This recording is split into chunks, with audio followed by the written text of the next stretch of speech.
Well, welcome, ladies and gentlemen, to the debut episode of Before the Punchline Comedy Podcast, where we will discuss surprise, surprise comedy, as well as everything that comes into our demented minds. My name is Kirill, and I will be your host. This will be a weekly show where we will have different guests, comedians in particular, to discuss lots of different stuff, such as English and Russian comedy scene in Moscow and around the world. And who's better to join me for the debut episode than a very experienced guy who's been doing comedy for 4 years now. And but what a list of accomplishments he has. He achieved universal hatred within his family. He was arrested. He was almost punched on stage while performing. And he has also won some kind of comedy competition last year. Who cares? I mean... And by fortune or misfortune, he's also a very good friend of mine. It's Abed Owaysi. Welcome to the show, sir. Thank you, man. It's 5 years, please. 5 years, yeah. And just a quick thing, my girl and I, we have this bet that on the day that now like in November it will be like my 5 years doing comedy. So if she is gonna do this, she's gonna get a cake and then she's gonna slam it on my face in. On the day that I perform. Happy birthday. I misheard it. I thought you said bed, and I was like, wow, that's going to be anniversary comedy sex. Yeah. With lots of punchlines. Let's go. Oh my God. Probably from her, not from me, man. Yeah. So we've known each other for like 4 years. Yeah. Yes. But you've been in Russia for a very long time. You've been like 12 years, right? 26th of December 2008. Like I first came here, but like I go back to Jordan for like a month. Then after I finished my studies, I had to go back there for like a year. Came back here, and like you could say 10 to 11 years. Yes, I've been here in Russia. So Moscow. Oh, okay, Moscow, yeah. So, yeah, of course, because if it was Novosibirsk, like, nothing good would come out of this. Hopefully no one from Novosibirsk will listen to this. I hope they do. They can write you in the comments. Yeah, I know where you live. Yeah, Novosibirsk is the best Sibir. It's better than Stary Sibirsk. I was going to get Stary Sibirsk. Stary Sibirsk, yeah, or something like that. So, what I wanted to ask you is... like a very typical question that a comedy host usually asks foreigners. Yeah, why Russia? Why did you come here? One of the things that I came here for. So I was applying for many universities after I got kicked out from my initial university in Jordan.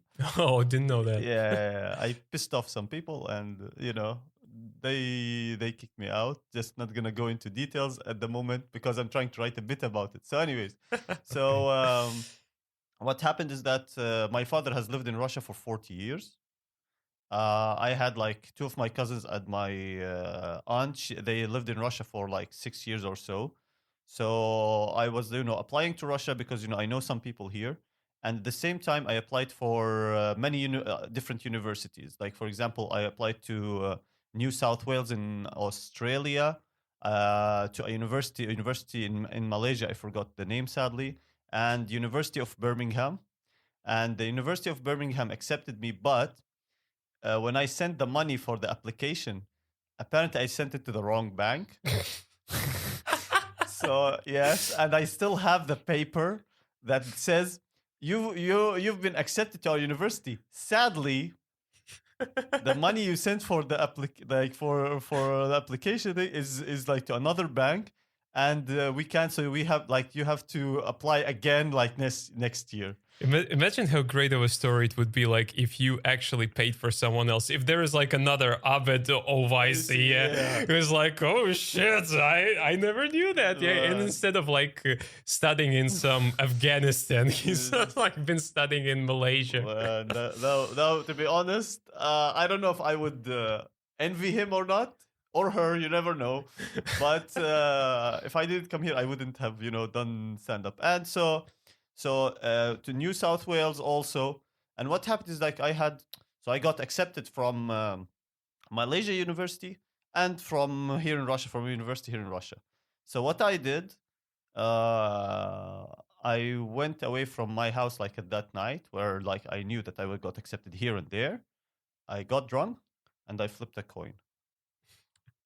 Yeah, this is like I joke about it, but I said this is a true story. I flipped a coin, and the coin decided that I would spend, some of, well, a third of my freaking life in Russia, which I don't regret yet. But Yet, yeah, that's a key word. You see, yet, yet. I like that. Like for you, it took 12 years, yeah, to be here, and you still haven't decided whether you hate this place or not. For most of the Russian people, it's like, I think ever since the day they're born, it's like in their DNA. I hate this place. Is Putin still president? I hate this place. Well, for me, I wouldn't say hate.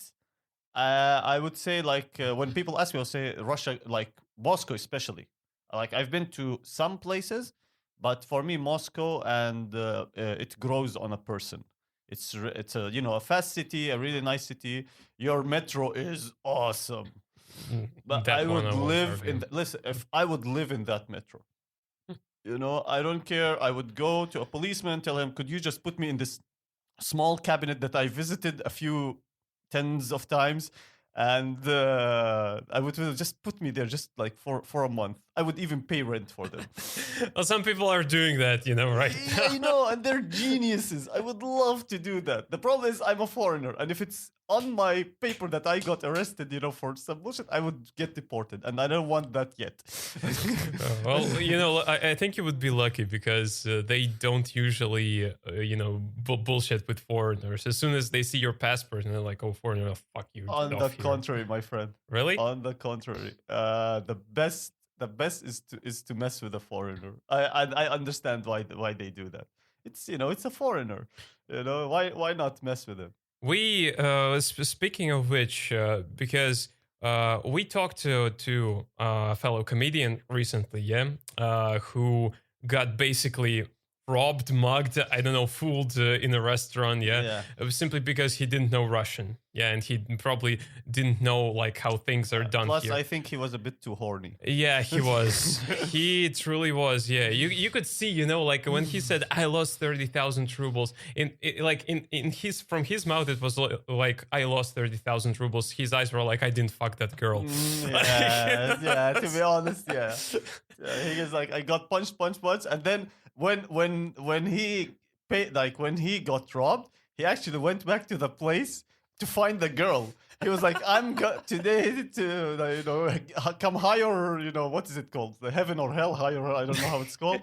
I'm gonna have sex with anything that moves now. I think he wouldn't even go to the police if he ended up having sex with her. Probably. I'm pretty sure about that. Yeah, but still, so we have this situation, yeah. Have you ever had this kind of situation? Like, what was the most fucked up situation that you got into here in Russia because you didn't know the people, because you didn't know the language, and so on and so forth? Wow, if you told me a little before, I should have brought the list.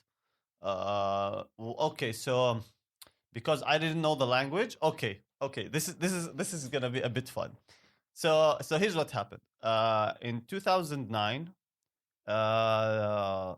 like when I came here, so you had to register after you come to Russia. You have to register in 7 working days. In 2009, it was 3 working days. Okay.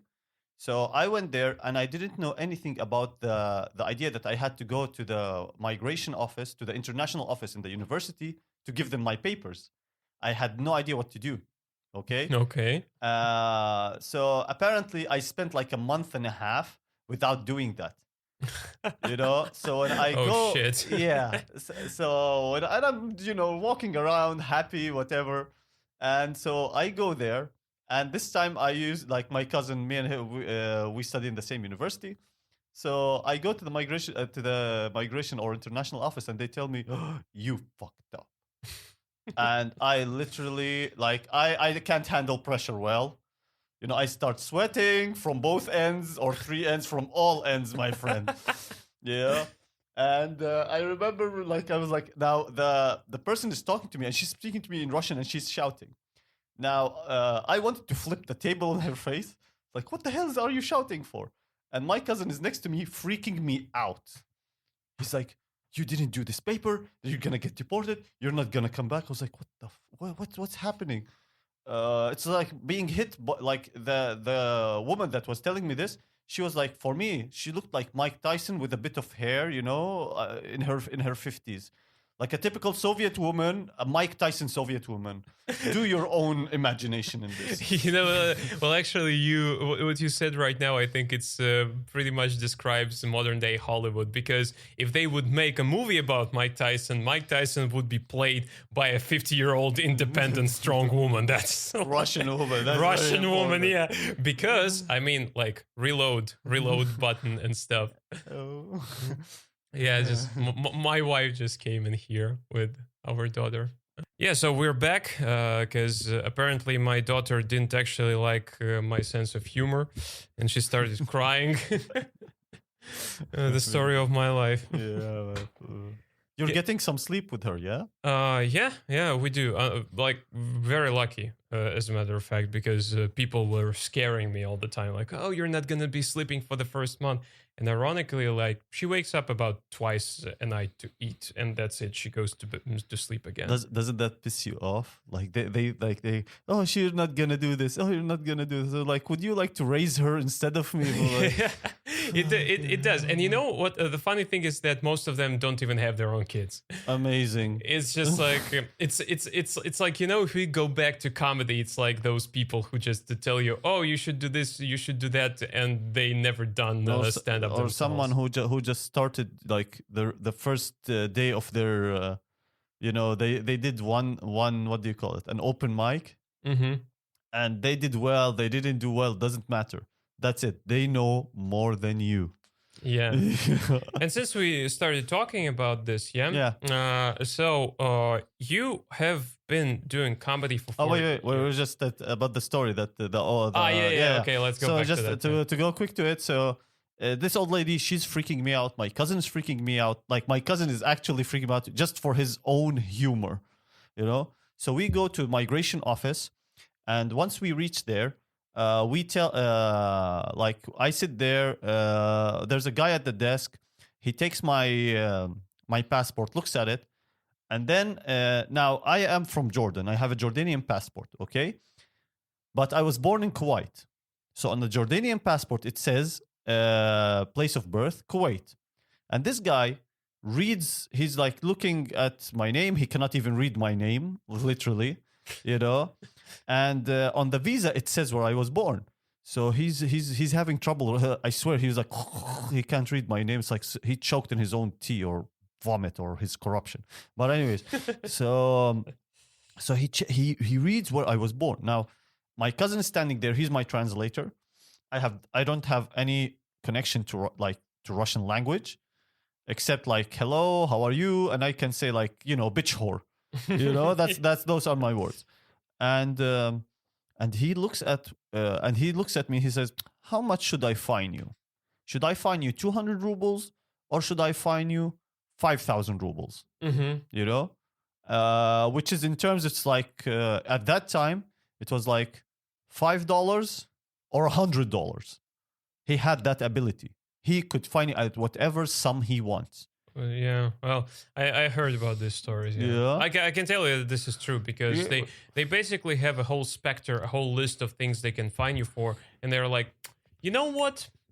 You actually haven't broken any laws, yeah. But for the sake of it, and because it's New Year time, and I need money to buy presents to my family, I'm gonna fine you. Yes. The question is, how much? Yes. So like, how much he wants to buy, his wife and his mistress at the same time, what he wants to buy, and which one of them he needs to please at the moment.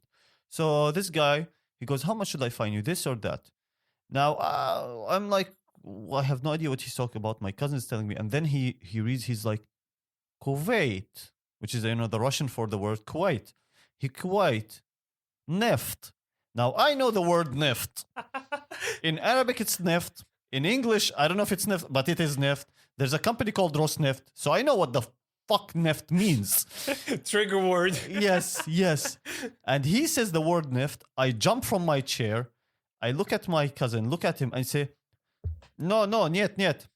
Jordan, Jordania, no neft. We zero. We're sol. I was actually telling him that we have nothing. We don't have oil. We only export salt. I was telling my cousin, tell him right now.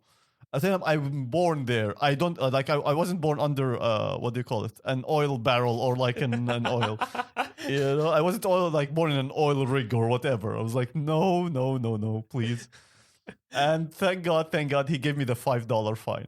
Oh man, that's great. Yeah, so that's like in the language thing, one of them. Yeah, but it was 2008, right? This was 2009 in February 2009. No, just 2 months. Well, not even a month, I think. No, 2 months. Not even yeah, a month. Not like it's a month and some days. Yeah. Well, you didn't know Russian back then, right? Yes. Yeah.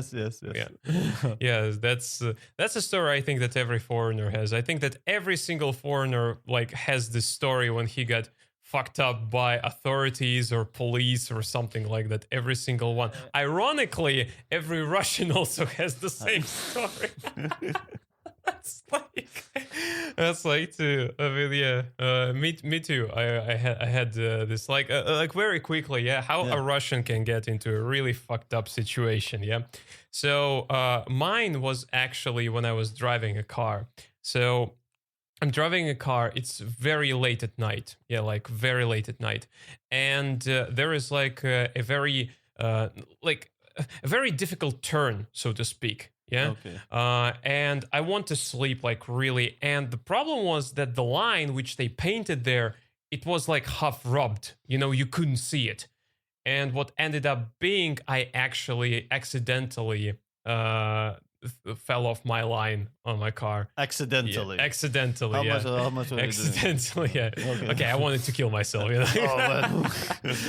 No, that wasn't that bad. And right around the corner, to my luck, there was road police. Keep it there. You know- Hi guys, yeah, over there, and they stopped me, and they like started to like, oh, let's go to the car, let's fill in the protocol and stuff like that. And the guy basically told me, what should I do with you? I'm like, is 5 gonna be enough? He was like, yeah.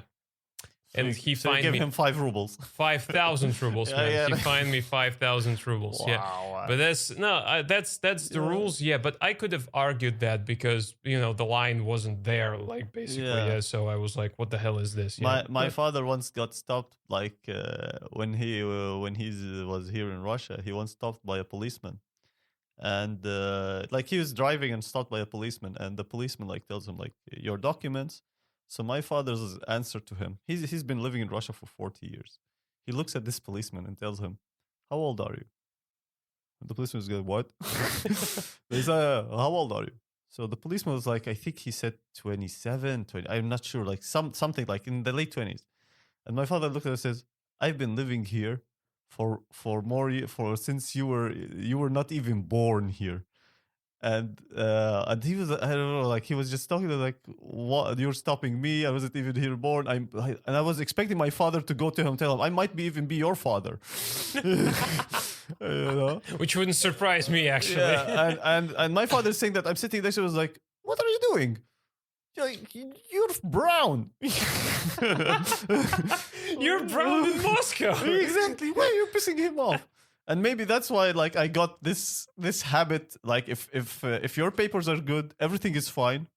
Just enjoy it. No, it's true, because if like they say usually, like people who, when you're trying to prove to them that if you are okay, if your papers are clean, if everything is clean, you can tell them to basically go fuck themselves. They cannot do anything to you. Well, I wouldn't tell you to tell them to go fuck themselves. Yeah, well, I mean.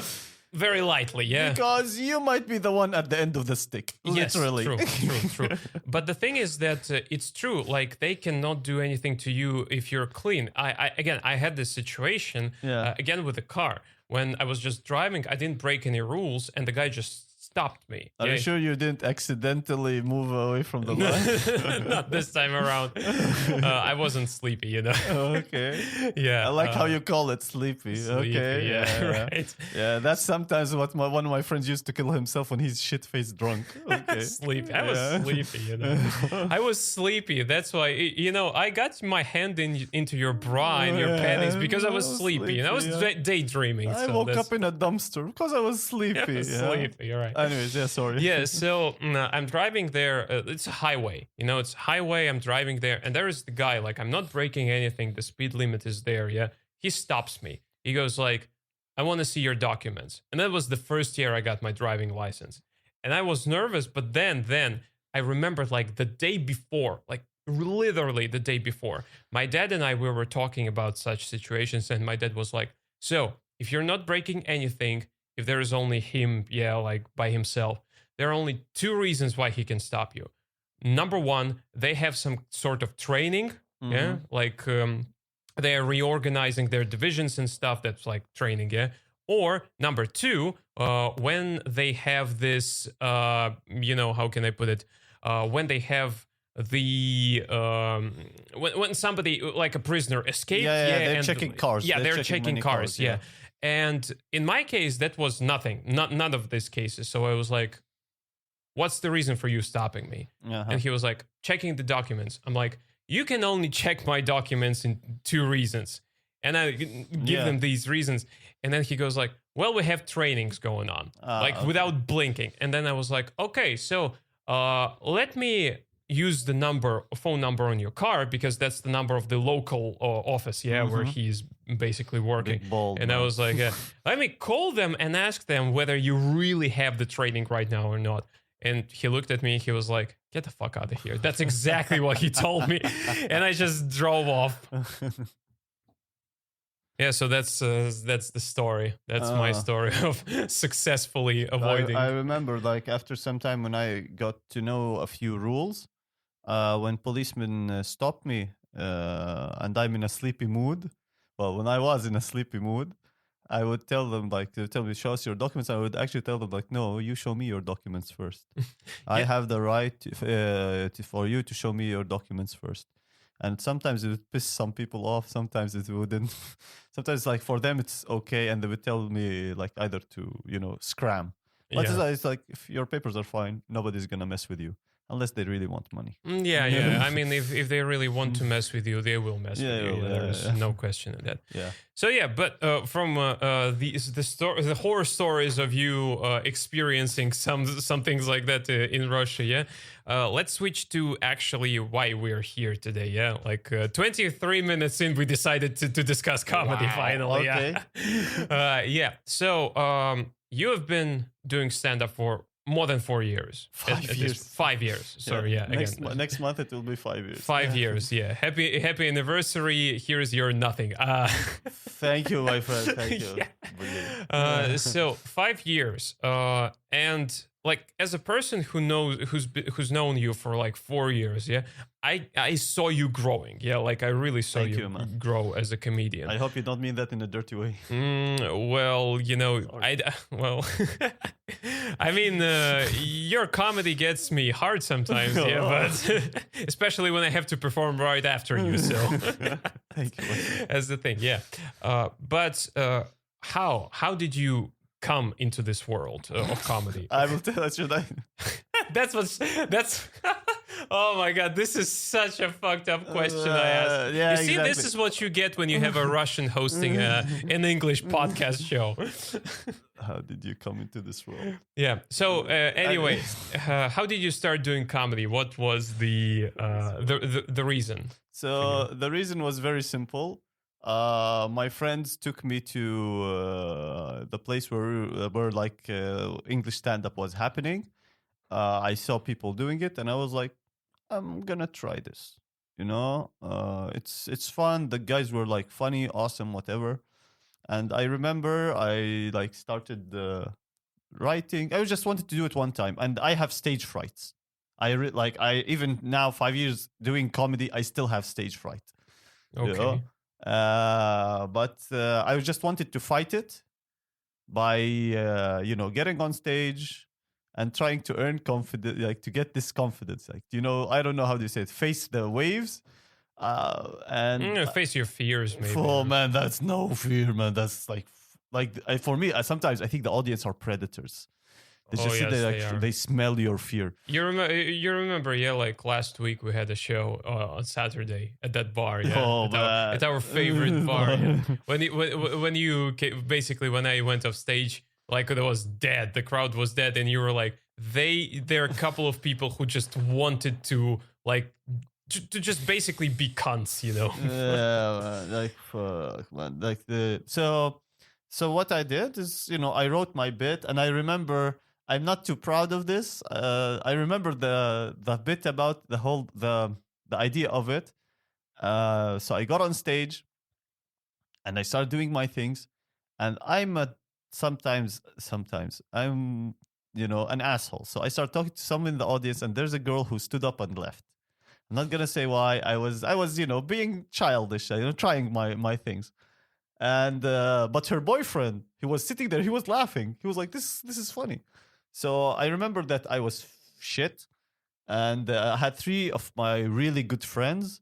They were there in the audience, and I still have their picture, them lumped over, laughing at me failing. Yeah. Whatever does not kill you makes you stronger and makes your friends laugh at you. Apparently, I have to, like, I'm spiteful. I'm gonna pay them back for that, but I still don't know how. One of them is, he traveled forever, so that's probably like my payback to him. Okay, it's nice. And so I did that. That was my first time. I got off stage. Someone came to me and told me, you were shit. I was like, I agree. And that was like the first time. I was like, okay, that's good. But at that time, to perform, so if you want to watch the comedians perform, you have to pay like a minimum sum of 100 rubles, which was, what was it that time? Like 2000. That was 2015. 2015. 16. Yeah, 16. that's good. Like let's just say you can have good dinner for 100. 100 rubles, good dinner. Yes. Believe me, guys, this guy has no idea what the fuck he's talking about. It could get you a cola and a half. That's what that is. That, well, probably for some people that's good dinner. But anyways, it's 100 rubles. That shows you how desperate I was and how poor I was. And by the way, that was about the same time I was sleepy behind the wheel. So it couldn't even get you a shawarma. Was it? I remember the times when shawarma was 100 rubles. It couldn't even get you a shawarma in 2016. Okay, maybe, yeah, maybe. Because the shawarma at that time was 110, 120. Okay, let's stop about the economics of shawarma. Yeah, that topic gets me a hard on. So what happens is that to watch the performers and the host, everything, you had to pay 100 rubles, and I didn't have 100 rubles. Literally, and I wanted to watch them perform because I really liked every one of them. I had so much. I still have so much respect for each person who gets on stage, does the 5 minutes, and fuck off. I still have so much, doesn't matter. They fail, they don't fail. I fucking so much respect for them. So I was like, the host came to me. He's like, "Would you like to perform?" And I was like, "Can I not pay?" He's like, "Oh, sorry." Like he was like, "Would you like to perform?" I was like, "Do I have to watch? I have to pay?" He was like, "Yes." I was like, "Fuck, then I will perform," and I have not stopped ever since. Mm-hmm. You see, that's basically the fact that you didn't have any money got you permanently doing stand-up. That's a nice story, actually. Yeah. That is a very nice story. So yeah, and you had some pretty like they say, highs and lows, yeah. And I remember, maybe that's not... Wait a second. Yeah. Highs and low, that sounds like a drug dealer or something, like from Breaking Bad, no? Well, when you do stand-up, that's exactly what you get, I mean, when you're low, yeah, you feel yourself like shit. That's like after drugs and after a bad comedy set. That's like, you don't want to exist. Yeah. Well, at least I don't want to exist. Okay. After a bad set. So anyway, you had your highs and lows. And I remember, maybe this is not the most fucked up story, yeah, about you being on stage, but I remember that once a woman wanted to punch you. Yes. Tell me that story in details. Yeah, okay. What happened? So don't hate me for this. So what happened is that we were at another stand-up place. It was a really nice stand-up place. They had English stand-up, but as so what happened is that comedians are getting on stage. One comedian gets on stage, and he was from England, and one girl who's from South London. If you don't know South London, just Google Keith Richards, and that's South London. And That's opposite of North London. So. thank you, Doctor Obvious. And so she's heckling, you know, Okay. and so the comedian, for some reason, tells her to get on stage or something, and she continues heckling. He doesn't do well, so he pisses off. The host comes, tells this girl, like she's continuing to heckle. So the host doesn't put her down or doesn't even tell her, to just be silent or whatever. He tells her to come on stage and do 5 minutes. So she gets on stage and does really weird 5 minutes. To be honest, the first minute of them was funny. I still remember it. And then she pisses off the stage. So I had to get on stage, and I had a really a set about couples. So my way of at that time, what I used to do is I used to talk to the audience, and through them I would get to the joke.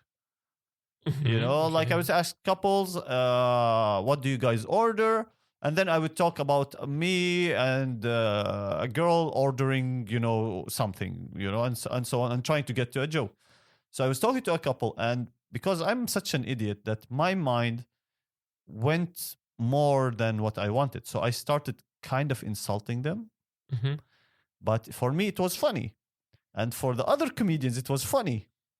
Now, the guy and the girl, the guy was pissed off. The girl was being insulted. Now, this girl from South London sitting in the back starts heckling. So I just, try to lower my tone, try to talk to her like, okay, chill out, chill out.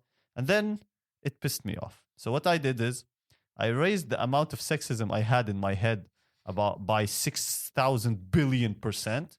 And I just went full on this girl. Sounds like you brought a kitchen for her to that comedy Oh club. man. Like I was bad, but I was just roasting her. And the thing is, so the comedians, here's the problem with comedy. You have the comedians, they laugh, but you don't know what they laugh at. Like sometimes when we used to perform, sometimes I laugh, and a comedian would think that I'm laughing at the joke. What I'm laughing at is them failing, because I used to be in that situation, and that's an idiot way of me to do it. But it's I can't stop it.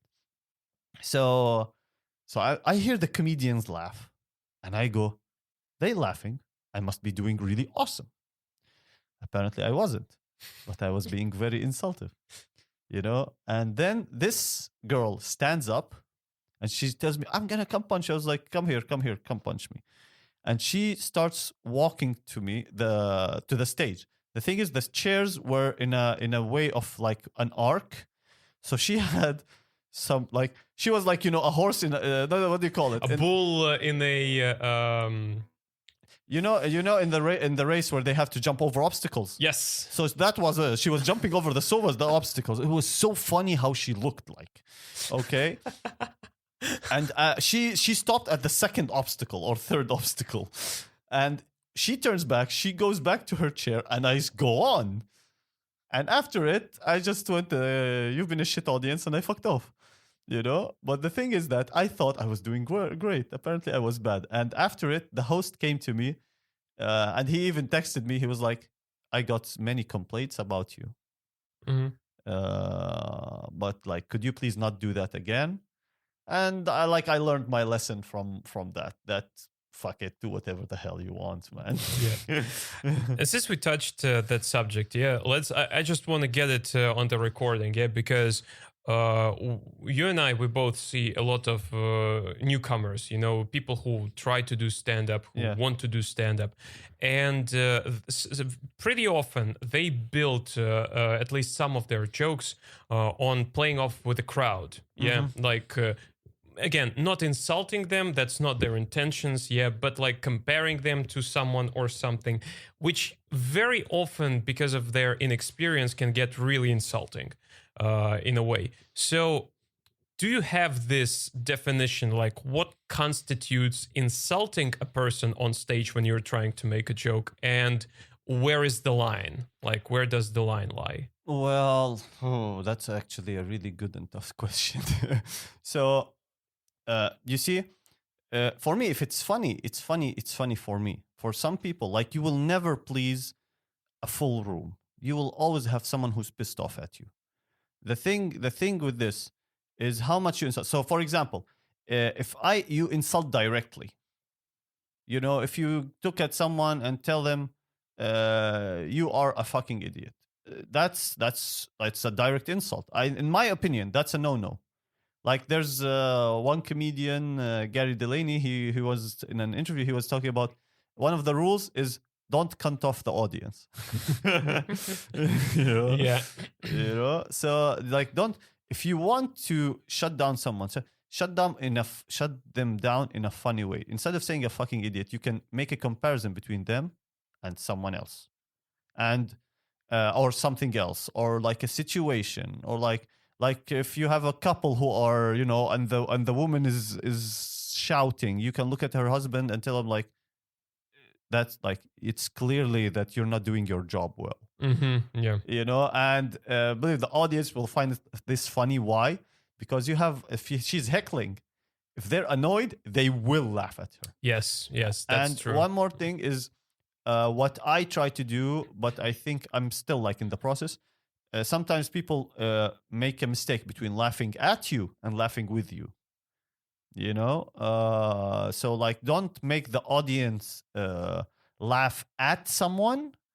Laugh with them. Yesterday we had one guy with a face mask. Oh yeah. He was just sitting in the audience. He's with his face mask, and for me, I found that so funny, so awesome, that I was just and the funny thing, but he was also ready to laugh at himself. Yes, true. That's like, like the first thing that came to my head, I was like, oh, that's Bane, you look like Bane. Yes. Where's the detonator? Yeah. And that stuff. Yeah, but yeah, like this is ridiculing the situation, and a person finds it funny, yeah. Like they really do. Because sometimes you get these people in the crowd who are like with a stone face, they're like, I came here to hate you. To be offended by you. Yeah, to be offended by you, to be hated by you, and so on and so forth. But more often than not, I think that, here's the thing. I think that these days in 2020, at least in Moscow, the crowds, at least in English, in English comedy, they are much more less thick-skinned, no, thin-skinned, sorry, because they are ready to laugh at themselves. Well, sorry for interrupting. Sometimes, well, it depends. Like, I performed in Russian, and I've almost always, when I go to the Russian open mic scene, and the audience just came to laugh. Like, That's for example, true. if I have 20 people who are in English, 20 people, and performing in front of 20 people in English, performing in front of 20 people in Russian, I kind of guarantee that 18 people will laugh in Russian and 2 people won't. And in English, you will have 50 people who laugh and 5 won't. But it's also comes like, it's, many factors. The day, everything. So in English, like, sometimes you get people who don't speak that well in English. Yeah. And they come to the they come. It's great that they're here, but the problem is that you don't know what's. Is this person laughing? Yeah. Yes. Why is this person or here? this guy is an awesome poker player. Yeah, because one of the things that's been surprising to me, and it still is, I never understood why, for English comedy in particular, out of 100% of the crowd, 75 to 80% are girls. I'm like, why?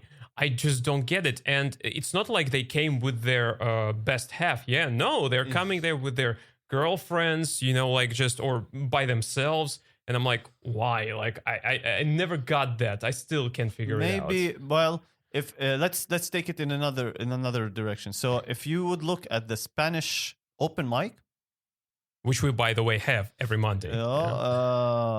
That if you see that, all the guys who come there are Latinos, their girlfriends, or they're someone they know, and they all come there, and a few of the girls are Russians. It's rarely to find a guy who speaks Spanish. True. Yeah, that's true. Not really, but it's like I performed there like 3 times, and I only see girls who speak Spanish, Russian girls who speak Spanish, and people who speak Spanish, like from Latin America, from Spain, or whatever.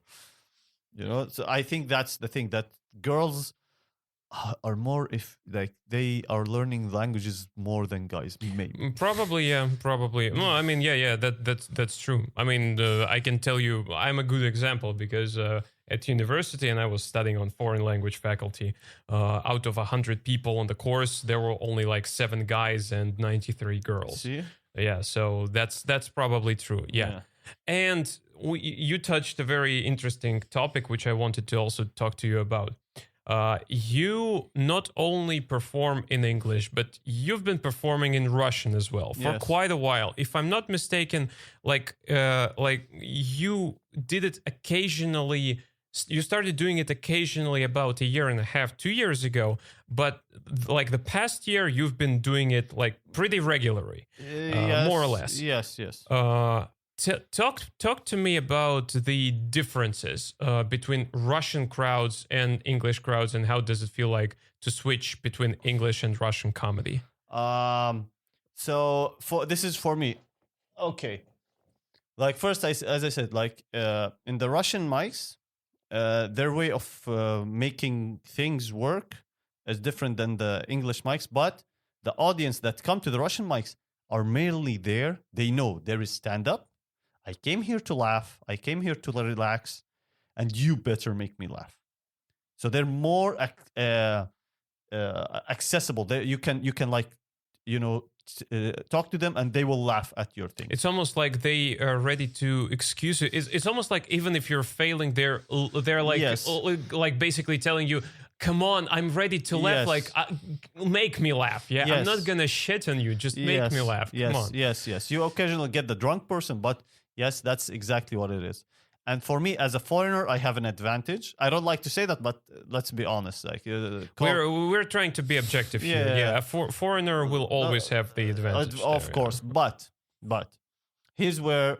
So what happens as a foreigner?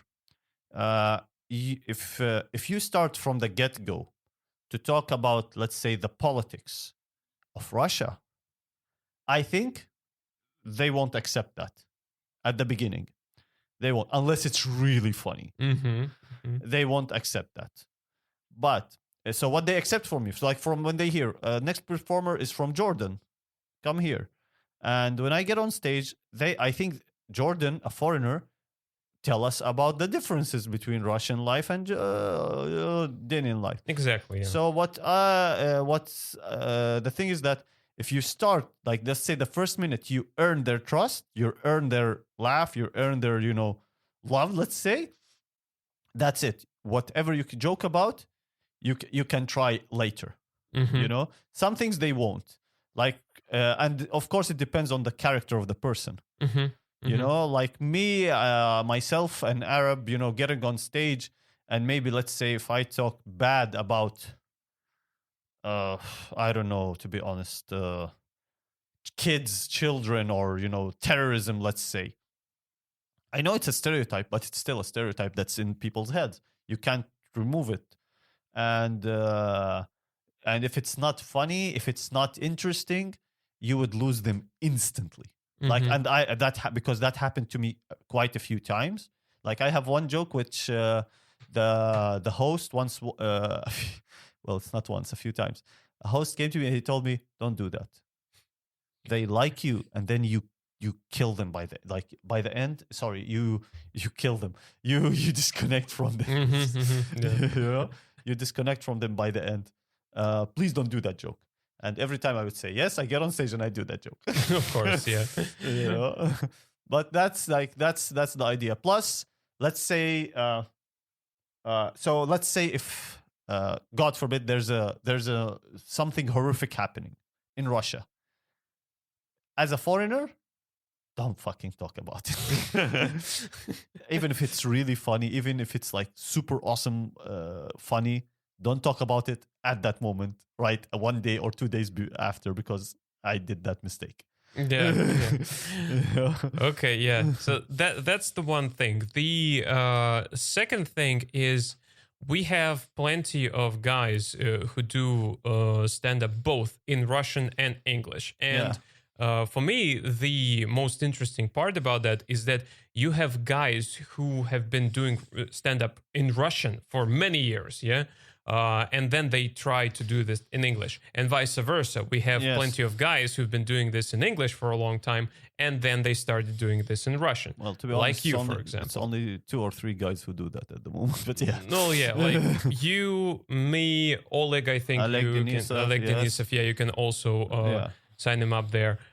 So, how different do you think is the style when you switch from English into Russian? How difficult? You mean is about it? myself? Yeah, for you, for- because let's just say that for now we are going to talk about you specifically, yeah, and then we will talk about the general thing, Okay. yeah, like what is it about for you? me? Nothing.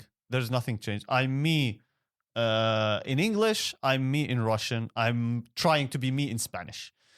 You Mhm. know, because I don't speak Spanish. I just translated the words and I just read from a paper. It's just freaking hilarious, by the way. Yeah, You know, but for me it didn't change. What changed is the how I say the words, like on the jokes, like that I use. For example, some jokes don't translate well to Russian. Oh yeah, I know that. That's why, like, thank you, and there are other 2 guys. Like when I have a joke, I translate it first, and then I come to you guys because I translate it seems robotic. Like even though I've been living here in Russia for 10 years, I still like when I want to get on stage, it sounds like Google Translate helped me, Mhm. you know.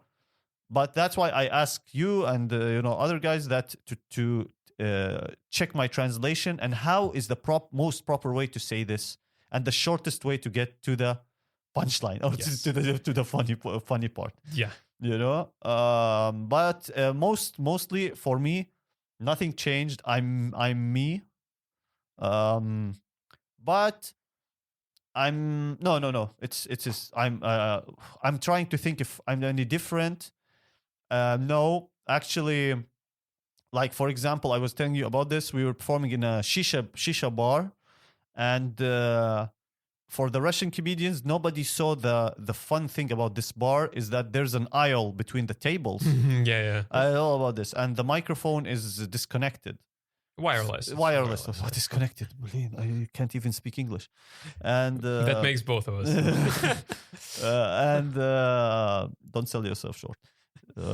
So Only long. the microphone was wireless, so nobody saw how fun it is to grab the microphone and just walk in the aisle like you're a beauty pageant contestant and just talk bullshit. Nobody ever sees that. Like at that time the comedians, nobody saw the fun part in that, and that's what's good for me, that I'm kind of very different from all of them. Yeah.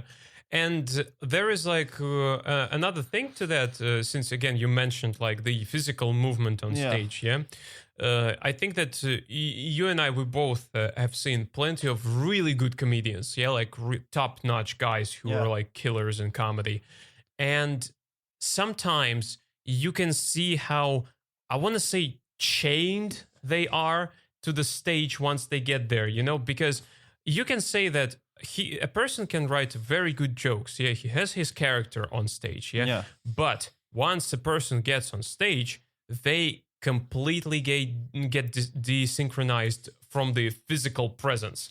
It's like, like how can you distinguish when a person is nervous or doesn't know how to behave themselves on stage? Yeah. They don't put away the mic stand. Yes. It's there in the middle, which pisses you off, I know. They put it right in. They don't put it. They just remove the microphone and they keep the microphone stand right in front of them. And that's like the audience are looking at you through the microphone stand. Yeah. For me, that kind of creates an invisible wall. That disconnects. I'm too thin, so if I hide behind this, I disappear. That's how I learned my lesson. And some of them don't even have like what do you call it? Awareness of where they are on stage. We've seen a few performers who who just stand to the right of the stage. Oh yeah, that's weird. And the problem with that is that sometimes the sitting on in the club, yeah, or in the venue is done so that the stage is right there in the middle, yeah, and it's a perfect view. Like Yeah. you need to stand in the middle so the every single person in the audience can see you. But when they do that, yes, stand only on the right part or on the left part, some people just don't see them. It also Yeah. adds up to the disconnecting from the audience. Plus, yeah. sorry for interrupting you. Plus, the thing with this is that you look at it and you see, you kind of get like some of them are really funny. This is like between Russian and English performers.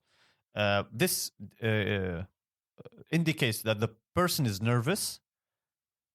They have no idea. They don't know what they're doing, or like what's happening.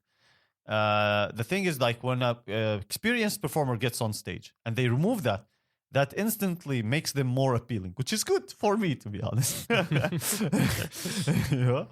But it's like that's one of the things that I said, like it disconnects them from the audience. The other thing is also when they grab the mic stand. And I'm not talking about like playing with a mic stand, because we've seen plenty of guys, they're just swinging this like a baseball bat, Yeah. or something like that. That's good. Yeah, that doesn't tell you that they're nervous. What I'm talking about is that when a mic stand is right over there, yeah, and they just grab it and they hold to it. Like I'm drowning and this is my boat, my saving boat. I used to be there, man. I used to be there. And sometimes I do that. Sometimes I'm like, please laugh at my bullshit.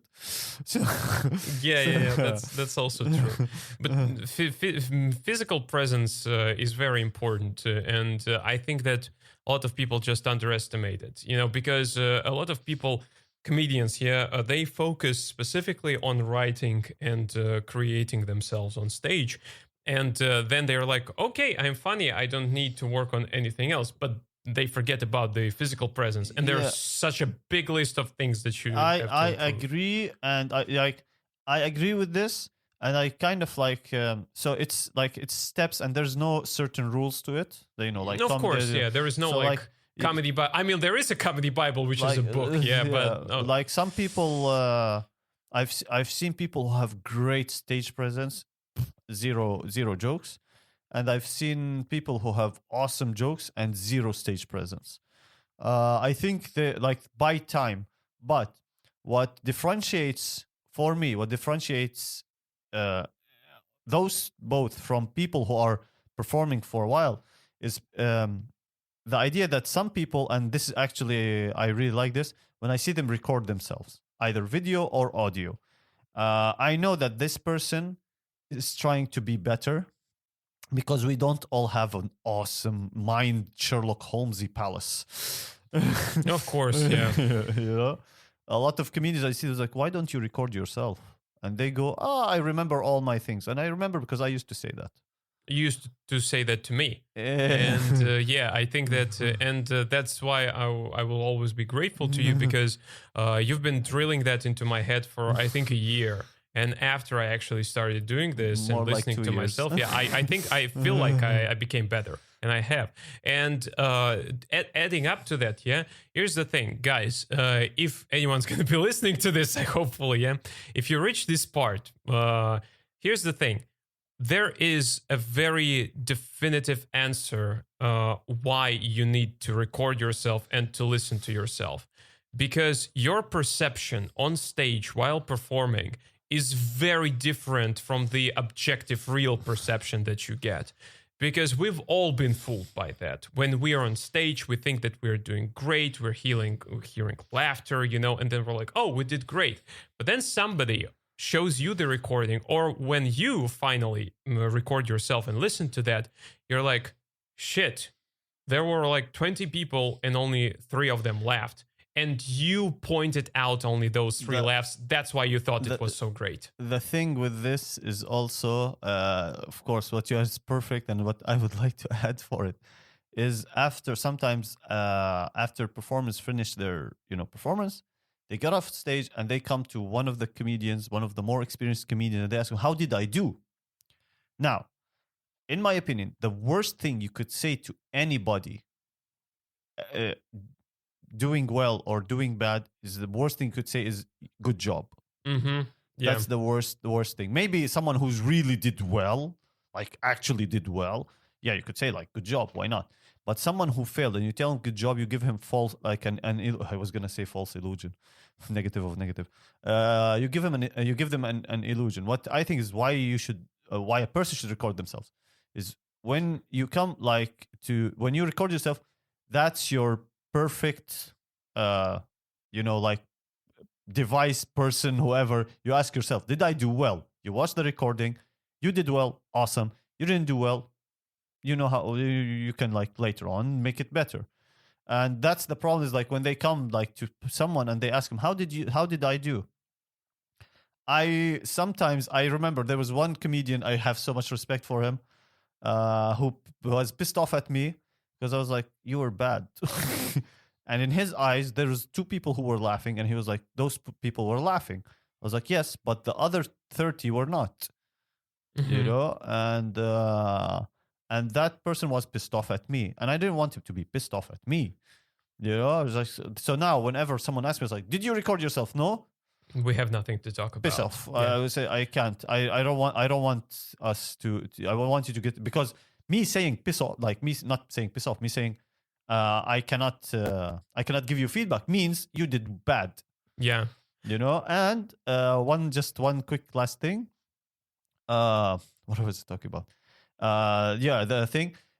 In my opinion, if yesterday there was one comedian who did a really funny joke. Oh my god, this was such a genius joke.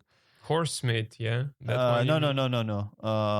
Horsemeat was good, but it's a really good joke. The English teacher lady. Okay. And she did like really did good joke. And I just went to her, I was like, that was a great joke. Jump off, hop off. Yeah, that one. That was a great joke. Yeah, that was great. Yeah. You know, but for example, the rest of her performance, I don't remember. I remember I heard that. I heard the laughter. I laughed. All the comedians laughed. All the audience laughed. All 5 of the audience. Yeah. True. Yeah. So like you can compliment a joke, you know, because sometimes I pissed off. I was like, oh, I could have thought of that, but you know, someone else has it. So you compliment the joke. The whole performance, I tell them, please record yourself. It's really good.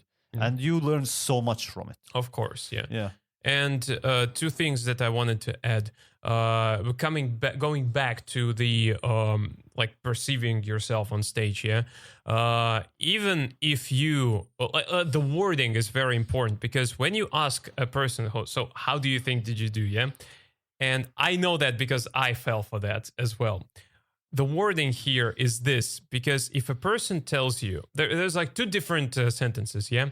A comedian can say, I heard laughs. And then they can say, it was a reaction. I had the reaction. Yeah. What it means automatically, if you hear somebody saying the word reaction, I got a reaction, that means that they were shit or bad, and they are just right now trying to escape from that reality. Maybe, but for them, maybe they're not like, you see, everyone has their own perception. Like I can't say what I'm against is that you don't do well, you think you're doing well, and then you say, why didn't I have the 10-minute spot or the 15-minute spot? Yeah. Surprise. Exactly, yeah. And the second thing, and I think that you will agree with me. I hope not. What? I hope not. Okay. It's again, talking based on my personal experience, that if you are on stage for 5 minutes and only half of your set is funny, your brain catches only those 2.5 minutes. And then when people try to tell you that you actually wasn't all that good, and you go like, but they were laughing. I have the proof. Yes, but let me just get it out there, yeah?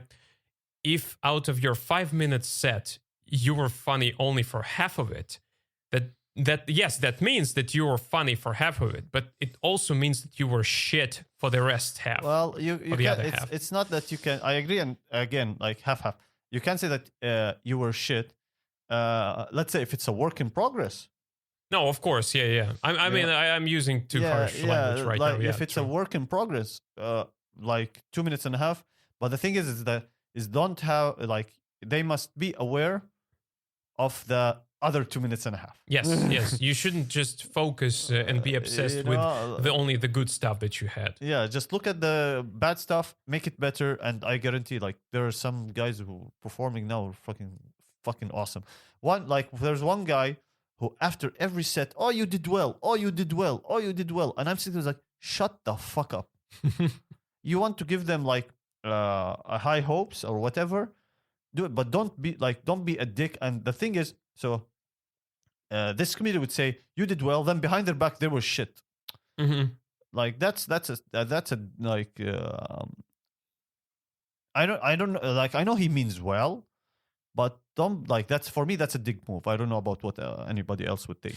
Well, I'd agree with that because again, I get all this. We want to be kind to each other thing, blah blah blah blah blah blah. Yeah, but in reality, what that does, that like you said before, yeah, it gives you a false illusion of you being funny. And trust me, guys, at some point, if you have all these people telling you that how great you are, and in reality you're not that good, yeah.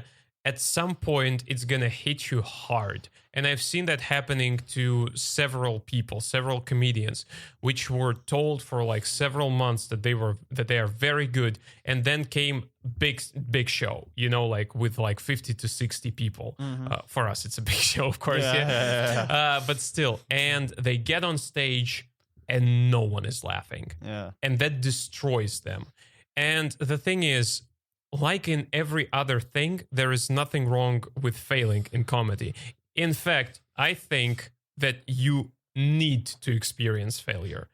You need to experience that moment when there is a dead silence in the crowd. Even maybe get fucking kicked off stage, you know, that's a very useful experience because that will not only show you that these things can happen, yeah, and you have to do something about it, that will also show you whether you really want to do this or not. Mm-hmm. Because again, we've seen plenty of people doing like more or less good first few times, then they have a fuck up night and they stop doing that. But then again, you have to ask, why are they doing this? Like some people don't care, some people do care, and that's one of the main things that you need to ask. Exactly. Why is this? But then again, some people like are enjoying it. Okay, great. But that's it. I hope that whoever listens to this, just fucking record yourself. Just fucking do that. Believe me, it's awesome. I know you hate your own voice. I hate my own voice.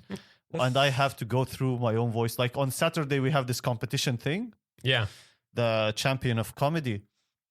And man, today it's the day where I'm going to listen to like my set from last year's competition. And I'm going to listen to it because I don't want to use that jokes like for this time. Probably. I don't promise. But anyways. But yeah, I want to listen to that. Maybe I can, and I really hate how I look on stage, how I see myself. But you have to, you know, I don't know if is there any other way to get better? No, of course not. It's, it's, I think with comedy, and getting better in comedy is the same thing as in therapy, in psychotherapy, because people can tell you you mean with the electricity on your head? No? Well, you asked Gary Goldman, that helped him a lot. Yeah. But the thing is that it's the same as therapy for me, because people can tell you as much as they want to that you need to go there. It will make you better. Until you realize that you need to do that, and you actually decide yourself to do that, to go there to therapy or to sit down, record yourself and listen to yourself and assess yourself objectively, evaluate your jokes, that's not going to work. Mm-hmm. That is like hitting the wood, or metal door, something like that. There is nothing on the other end. And that's just what people have to come to themselves. Do you like it when people say that they're doing this for therapy? It depends, because originally my intention, the reason why I started doing this is because I broke up with my girlfriend back then, and I needed to, to kind of distract myself. And I went to do stand up because I was like, I need to let out this steam, let out this anger. But wow, anger. I was Well, angry. Thank God you would have been like Kirill, what do you call it? The Moscow serial killer. Yeah. You see, comedy makes you a better person because comedy stops you from becoming a serial killer or a maniac. God, although Bill Cosby would disagree, I think. I have no words on that. Yeah. So anyway, yeah, and that initially that helped me, and to some extent, even right now, comedy keeps me more or less stable in some ways because let's be honest. Wait. So if you don't do 2 weeks of comedy, what am I gonna see on the news? I don't know, something about a father and his family. A guy voting for the president 17 times. Yeah, for Trump. Imagine how great that would be. Yeah, but no, really, like comedy. Because let's be honest, every one of us has tough weeks. Yeah, like we need to let out the steam somehow. Yeah. And for me, comedy is a great way to let out the steam. Plus, I think that I can do it more or less funny sometimes. Yeah, and if that makes people laugh, I get satisfaction out of it because I'm an egomaniac. Yeah, and yeah. Man, each time you get on stage, I will tell the audience to fucking laugh. I don't want to see what the fuck is gonna happen to you. You want to survive this night, you better laugh. Survive the whole night, man. I don't want to wake up and watch the whole world burn. I didn't make this fucker laugh. Yeah, but we've met people who tell that they do this for therapy reasons. I think. Well, for me, like at the beginning, I actually thought it was that. Oh, therapy. Then I realized, fuck no, I just enjoy this shit. I just enjoy people laughing at my bullshit, and sometimes getting this McDonald's money for it. Yeah. So anyway, that's been a great talk. Okay. I think we're gonna finish right in a few moments. Yeah, we'll definitely do this again, you and me. Awesome. Because I still have a lot of things to discuss with you and to talk about. It's a great thing that you're doing this podcast because, man, I'm fucking lazy. I wanted to do Me it. too. I wanted to do it on a camera phone. I'm not joking. I wanted to do it on a camera phone. And when I got to your house, by the way, guys, if you don't know, he's wearing a Mickey Mouse pajama pants. Just that. Like I got in, I was like, those, the instruments. I was like, holy tits on a stick. What the fuck is this, man? I was like, I was gonna do it with the phone. No, man. Much respect. Thanks. We're gonna continue doing this no matter what, even if only like 2 people would listen to us, and those people would be my mom and my wife. We're still gonna continue doing Believe that. me, they won't be listening. Yeah, probably they hate me. They have enough of me in everyday life. Yeah. Be honest. You're doing this so that you don't have to babysit my dog. Babysit. Be honest. That's Shut what you're the doing. fuck up. She's gonna hear us. Yeah. So anyway, but before we finish, I wanted to introduce this segment. Yeah, that I will probably ask at the end of every episode to every comedian to do, based on your experience. Yeah, and for those people who maybe want to try do comedy. Yeah, is there anything like any piece of advice which you would give to the beginners, like something useful? Fucking enjoy yourself on stage. Believe me, the feeling is fucking exhilarating when you get on stage. When a place gives you 5 minutes on stage, it's awesome. It's really nice. It doesn't matter. Fuck it, get on stage and talk about how, I don't know, your therapist is a dipshit, or or like your parent. Just 5 minutes on stage. Be happy that you are on stage. Just it does. Like, I know that people are gonna be they're gonna be stressed. I can't do anything about it. The only thing is, try to be as happy as you can on stage, because the moment that you feel that you're smiling, happy, that the audience feels you are enjoying yourself, they will enjoy with you, even if you're failing miserably. Because that's what happened to me on my first ever performance. I was sweating balls. You could see my sweat talk. I swear to God, man, I was sweating, but I was enjoying myself. A guy with stage fright saying this. I was trying to enjoy myself as much, and the audience actually enjoyed it with me. You know? Amen to that, or Allah to that. No, it's not Allah to that. Please don't get me struck by lightning. Man, I mean, I'm the Christian. I'm the infidel. You know, I will go to hell. Yeah, and you will still be here, locked in a shisha place doing stand-up.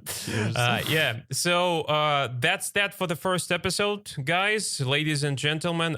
We're gonna, like I said before, we're gonna do this weekly, and I think that Saturday will be the day when every episode will drop on social networks, social media. Sorry, yeah. I'll keep posting this in groups on Facebook and Vkontakte. We're probably going to have a YouTube channel with the highlights from each episode. And, well, hopefully that we're going to catch the interest of people. And hopefully, guys, you will find it not only interesting, but also knowledgeable for yourselves. Thank you for being here. Thanks a lot, Kirill, for inviting me. Thanks for everybody. Yeah, see you next week.